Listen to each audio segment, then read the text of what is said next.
For me, career management is my first job.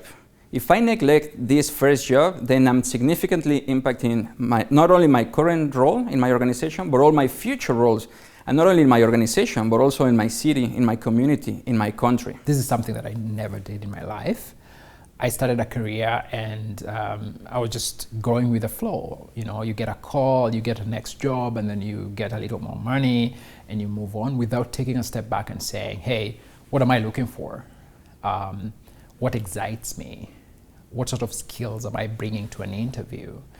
And a career management plan helps you, introspect and think about all those issues, put them on paper, read that, and actually structure your career going forward. Here you learn, it's your own boss, whether you're working for someone or you're pursuing your own career, and wherever you want, you're responsible to launch that and deliver that in a certain time frame and use all available resources to do so.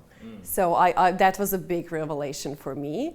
Well, career management is like a structured map that you have to help you attain your short-term goals and your long-term goals. And it's not just helping you attain, but also giving you a strategy of how you're going to attain these goals.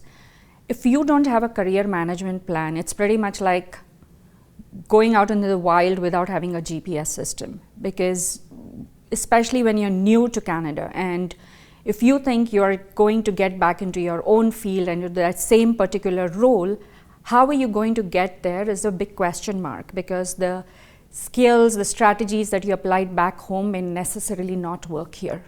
So it's necessary to have that plan, to have that entire map out in front of you before you set out on that journey of career. Career management really helped because it gave me a framework to understand what's my value, what I bring to the table, how can I repackage that so it makes sense to someone else, so they can actually help me find opportunities where I can put that into practice.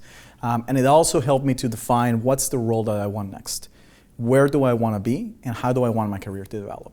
So overall, that framework was extremely helpful to guide my progression in the short term, and I know I'm going to be using that in the long term to guide my career.